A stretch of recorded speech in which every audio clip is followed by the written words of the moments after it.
Smart view பப்ளிகேஷனினால் வெளியீடு செய்யப்படும் வர்த்தக பிரிவு மாணவர்களுக்கான வணிக கல்வி, பொருளியல், கணக்கீடு ஆகிய பாடங்களுக்கான அலகு ரீதியான மற்றும் தேர்ச்சி மட்ட ரீதியான தொகுப்பாய்வு செய்யப்பட்டு நடைமுறை விடயங்களை அப்டேட் செய்து சிறப்பு வெளியீடாக வெளிவரும் கடந்த கால வினா தொகுப்பு புத்தகங்களை தற்போது நாடு முழுவதும் உள்ள புத்தக சாலைகளில் பெற்றுக்கொள்ள முடியும். நம்மட பாடத்துல 7 பாடங்கள் இருக்கு.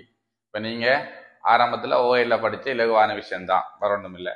சரி, அந்த 7 பாடத்திலையும் பார்த்தோம்னு சொன்னால் அதுல முதலாவது வார விஷயம், அதுல முதலாவது பாட உங்களுக்கு யூனிட் 1 இல்லை, முதலாவது வாரது அடிப்படை, அதாவது எண்களுக்கான கணிதத்தின் அடிப்படை தான் பிறப்போம். அடிப்படையில நம்ம இன்றைக்கு கொஞ்சம் சில விஷயங்களை பார்ப்போம். அப்படிங்க தேவையான நோட்டுகளை எடுத்துக்கொள்ளுங்க. அப்ப நீங்க கிழிங்க போட்டுக்கொள்ளலாம். அடிப்படை சரியானே? சரி, அதாவது கணிதத்துக்கான அடிப்படை அடிப்படை ஃபவுண்டேஷன். அதில் முதலாவது பார்த்தீங்கன்னு சொன்னா 1.1 சொல்றாங்க அடிப்படை குறி. சரியானே? அப்ப இதுல என்னன்னு சொன்னா அடிப்படை குறின்னு சொன்னா இங்க அவங்க எது தேவைப்படுதுன்னு சொன்னா அடிப்படை குறின்னு சொன்னா என்ன? முக்கியமா கூட்டல், கழித்தல், பெருக்கல், வகுத்தல். சரியா? கணித செய்கை. இதை வச்சுக்கொண்டு நம்ம இந்த பொட்மாஸ்டர பயன்பாடு உங்களுக்கு 9ஆம் ஆண்டுலயே தெரிஞ்சிருக்கும். பொட்மாஸ்டர பயன்பாடு என்ன? அப்ப நம்ம எந்த ஒரு கணக்கையும் செய்யக்குள்ள இந்த பொட்மாஸ்டர் முறையை பயன்படுத்தி தான் செய்வோம். எந்த ஒரு கணக்கையும் செய்யக்குள்ள அதை பயன்படுத்தி தான் செய்வோம். அப்ப நீங்க முதலாவது பிரேக்கெட், பிறகு இன், பிறகு டிவிஷன் பிரித்தல், பிறகு பெருக்கல், அடுத்தது கூட்டல், அடுத்தது கழித்தல். இந்த முறையெல்லாம் செய்து கொள்ளும். இப்போ உங்களுக்கு ஒரு கணக்குல கூட்டலும் கழித்தலும் வந்தா, உதாரணமா 5/3 செகண்ட், இப்போ கூட்டலும் கழித்தலும் வந்தா நீங்க இருக்கிற மாதிரியாவே செய்து கொள்ளலாம். கூட்டலும் கழித்தல் மட்டும் வந்தா, அல்லது கூட்டலை முதலாவது செய்யணும்னு சொன்னா மறை3ல 2 கூட்டணும்னு யோசிக்கணும். சில பேர் 3ல 2 கூட்டணும்னு யோசிப்பாங்க. யோசித்தா இல்லை புள்ள உதாரணம். இது பேசிக்கான விஷயம், உங்களுக்கு தெரிஞ்ச விஷயம் தான், பேசிக்கான விஷயம். அதே மாதிரி பெருக்கலும் பிரித்தலும் வந்தா அப்ப இங்க நீங்க கழித்து போட்டு 2 2 4 படிகள் எழுதலாம். சரியா? பெருக்கலும் பிரித்தலும் வந்தா 10 தர 8 பிரித்தல் 4. இதை நீங்க பிரித்தல முதல்ல செஞ்சணும் மட்டும் இல்லை, நீங்க 2 விதமா செஞ்சாலும் கூட சரியா தான். அதே பாருங்க 80 4 பிரிச்சு கொள்ளுங்க. பிரிச்சிங்கன்னு சொன்னா 10 20 வரப்போது. அதே இது பாருங்க 8 4 அப்படிங்க 2 10 2 அதுலயும் 20 தான் வரப்போது. அதுல உங்களுக்கு விடையில மாற்றம் வராது. சரியா? பெருக்கலும் பிரித்தலும் வந்தா நீங்க அப்படியே செய்து கொள்ளலாம். கூட்டலும் கழித்தலும் மட்டும் வந்தாலும் அப்படியே செய்து கொள்ளலாம். அப்ப அடிப்படைக்குரியன்னு சொல்றது இந்த பொட்மாஸ்டர் பயன்பாடு. சரியோ? சரி, அடுத்த எண்கள். சரி, எண்களை பத்தின்னு சொன்னா நீங்க கொஞ்சம் பேசிக் ஓ லெவல்ல படிச்சிருப்பீங்க. எண்கள்னு சொல்லக்குள்ள அவங்க நமக்கு தேவையான விஷயம், முதலாவது அனைத்து எண்களையும், எல்லா எண்களையும் பொதுவா உங்களுக்கு என்ன சொல்றாங்கடா, எல்லா எண்களையும் மெய்யெண்கள் சொல்லலாம். மெய்யெண்கள் கிட்டத்தட்ட 99% எண்கள் வந்துடும். நான் படிக்கிற நீங்க என்ன எண்கள்ல கொத்து எண்ணா, இரட்டை எண்ணா, முதன்மை எண்ணா, சேர்த்தி எண்ணோ, அல்லது முக்கோண எண்ணோ, அல்லது சதுர எண்ணோ, அப்படியான எண்ணும் எண்கள், இயற்கை எண்கள், மெய்யெண்கள் எல்லாம் வந்துடும். என்ன சொல்றாங்க? ஒன்று மெய்யெண்கள், இன்னொன்னு சொல்றாங்க கற்பனை எண்கள்னு சொல்றாங்க. கற்பனை எண்கள். அது என்ன கற்பனை எண்கள்னு சொன்னா, அதாவது நமக்கு நினைச்சு பார்க்க முடியாது, கற்பனையில வர சில விடைகள் எழுத முடியாது. ஒரு மறை எண்ணின் வர்க்கம், மறை 25 வர்க்கமூலம், மறைன்ற வர்க்கமூலம் இப்படியான கற்பனை எண்ணு சொல்றாங்க. கிட்டத்தட்ட இது ஒரு விதத்தோட குறையத்தான் இப்படியான விஷயங்கள் இருக்கு. இந்த மெய்யெண்களையும் 2ஆக பிரித்தெடுக்கலாம். மெயினா ஒன்று விகிதமுறுமன் எண்ணு சொல்லலாம். விகிதமுறுமன் சொன்னா மெய்யெண்களுக்குள்ளேயும் விகிதமுறு எண்கள் தான் அதிகமான பரப்பை கொண்டது. விகிதமுறுங்கள்னா நம்ம கிட்டத்தட்ட நம்ம பயன்படுத்துற எல்லா எண்களும் விகிதமுறுங்கள் தான் பொதுவா. விகிதமுறான என்ன வரும்? அதுல முக்கியமா சேடுகள் என்ற என்ன? வர்க்கமூலத்தை கொண்டது. நிறைவர்க்கங்கள் தவிர்ந்த ஏனைய வர்க்கமூலம். வர்க்கமூலம் 5 என்று சேடு. இது வர்க்கமூலம் 9 என்றது சேடு இல்லை. வர்க்கமூலம் 9 சேடு இல்லை. நிறைவர்க்கம் வாரது சேடு இல்லை. என்ன? அதுக்கு ஒரு முழுவன் பரிமாணம் வர மாட்டோம். சேடுகளுக்குரிய விடைய முடியாது, அப்படியே போய்கொண்டு. இன்னொன்னு சொல்லுவாங்க இதுக்குள்ள, விகிதம் விகிதம் முறாகல். விகித முறாகல்னு சொல்லுவாங்க. என்னன்னு சொன்னா இந்த தசமங்கள்ல மீளும் தசமம் அல்லது மடங்கு தசமம் வேண்டும். அடுத்தது அப்படி அதுக்கு அப்பாற்பட்ட ஒரு தசமம் இருக்கு.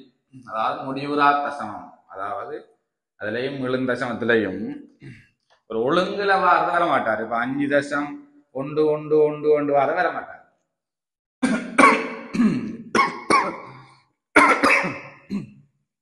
இவர் இல்லாம ஒரு ஒழுங்கு முறையிலாம் வருவாரு. 7 தசம் 3 2 5 6 2 இப்படி போறத சொல்ற. வேற ஒரு முடிவுறா தசமம், அதுலயும் மீளும் தசமம் தவிர்ந்த முடிவுறா தசமம். வேற இது முடிவுறா தசமம் தான். ஆனா ஒரு ஒழுங்கிடி 3 தசம் 7 5 7 5 7 5 ஒழுங்கிடி. இவரு விகிதம் முறுமண்டத்தான் வருவார். விகிதம் முறான்னுக்குள்ள அந்த முடியாம போகும் தானே, ஒழுங்கில்லாம முடியாம அப்படியே போகும். அவரை விகித முறான்னு சொல்லுவோம். அவர் சேடுகள், அதாவது சேடுகளை மாத்தினா இப்படிதான் வரப்போகுது. இப்ப சேடுகள் தான் முக்கியம். அதை நம்ம மாத்தினா இப்படிதான் வரும். சரியா? சேடுகள் அவர் விகிதம் முறான். அப்ப எண்கள பேசிக்கான விஷயம் இதான். நீங்க ஏற்கனவே தெரிஞ்சு வச்சிருந்தா நான் உங்களோட பாடத்தை ஃபுல்லாவே கவர் பண்ணி போறதால எல்லாத்தையும் சொல்லி போறேன். சரியா? அடுத்த வர்க்க மூலம். உங்களுக்கு தெரியும் வர்க்க மூலம். வர்க்க மூலம் நிறை வர்க்கம். நிறை வர்க்கத்துல எதிர்மாறு. நிறை வர்க்கத்துல எதிர்மாறு தான் வர்க்க மூலம். இதுல உங்களுக்கு பேசிக்கா ஒரு விஷயம் தெரியும். சொன்னா வர்க்க மூலத்துல வர்க்க மூலம் 36 சக 64. இத 6 சக 8 14 விட போட்டா இது பிள்ளையான விட. சரியா? கூட்டுப்படக்குள்ளையும் கலியக்குள்ளையும் நீங்க இப்படி எழுதலாது. இதை நீங்க 36 24 100 வர்க்க மூலம் 100 அதுக்கான விட பிளஸ் ஓ மைனஸ் 10 தான் சரியான விடை. இந்த பேசிக் நமக்கு இருக்கணும். அதே வர்க்க மூலத்துக்குள்ள 25 25 49. இவரை நீங்க 7 மேல எழுதலாம். அது சரி, இது சரி. அதுக்கு பிளஸ் ஓ மைனஸ் போட்டு நீங்க எழுதலாம். 7 5 எழுதலாம். அது சரி. ஆனா இது புலியான விஷயம். சரியா? அதுல உங்களோட பயிற்சிகளை தான் தந்து உங்களுக்கு. வர்க்க மூலம் பிறகு பாருங்க அடுக்குகள். அடுக்குகள் என்ன சொன்னா சுட்டிகள். சுட்டிகள் தான் அடுக்குகள். சுட்டிகள்லையும் அதுக்குள்ள இருந்தா 1.15 மறை அடுக்கு, அதாவது மறை சுட்டி. மறை சுட்டி சொல்றாங்க.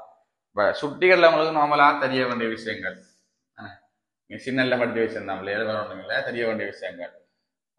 எக்ஸிண்ட 5 தர எக்ஸிண்ட 3. அடிகள் சமனாரிக்குள்ள வலுக்கள் பெருக்கப்பட்டா சுட்டிகள் கூட்டப்படும். சுட்டிகள் கூட்டப்படும். அதே அடிகள் சமனாரிக்குள்ள வலுக்கள் பிரிவட்டால் சுட்டிகள் கழிக்கப்படும். சரியா?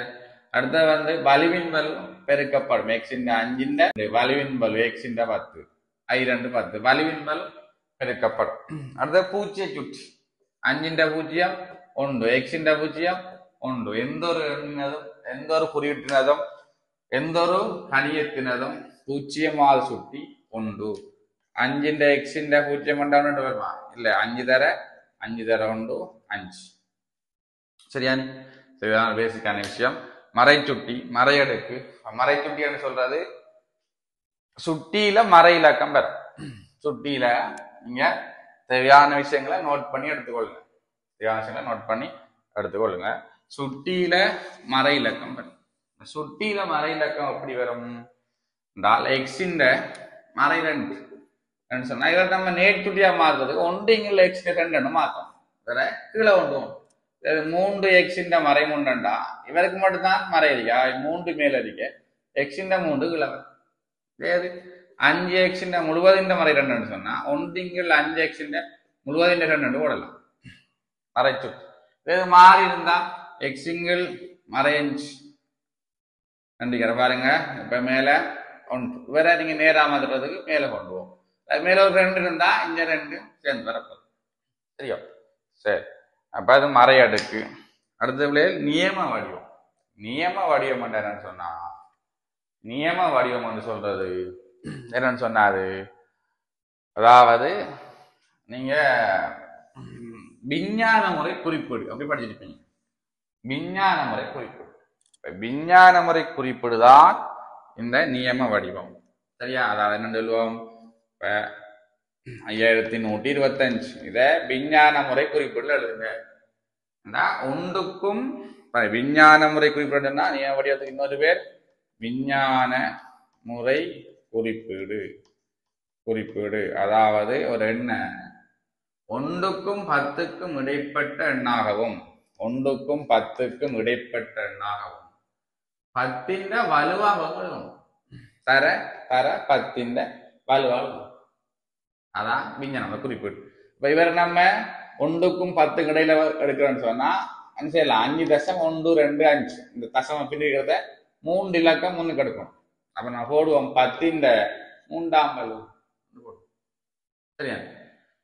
7500 75,000 தசம புள்ளி இங்க இருக்கு. 1க்கும் 10க்கும் இடையில எடுக்கணும்னு சொன்னா இங்க போகணும். அப்ப 7.5 தர 10ന്റെ 4 இலக்கம் முன்னுக்கு போய்க்கு 4. இது 0.0075 இப்படி தசம புள்ளி முன்னோக்கி வரணும். பின்னோக்கி வரணும். 7.5 தர 10ന്റെ 3 இலக்கம் வந்திருக்காரு எங்க பின்னோக்கி, அவை மைனஸ். பின்னோக்கி வந்தா மைனஸ். பின்னுக்கு போறதுன்றது என்ன, வாழ்க்கையில பின்னுக்கு போறதுன்றது ஒரு மைனஸ் ஆன விஷயம், வாழ்க்கையில முன்னுக்கு போறதுன்றது ஒரு பிளஸ் ஆன விஷயம். சரியா? அப்ப பின்னோக்கி வந்தாருன்னா அது மைனஸை குறிக்கும். அதாவது என்ன சொல்ல போனா 0.1 இருக்கலாம் மைனஸ் வேறுதான் விஞ்ஞான முறை குறிப்பீடு. இது சாதாரண வடிவம், இது நியம வடிவம். சரியா? இதுல சொன்னாங்களுக்கு ஸ்டார்ட்ல ஆரம்பத்துல பேசிக்கா ஒரு கேள்வியை போட்டுருவாங்க. இதுல உங்களுக்கு பரீட்சைக்குரிய வினா 5% வினா தான் வரும். 100ல இந்த பாடம் முதலாம் பாடத்துல 5% வினா தான் வரும். சரியா?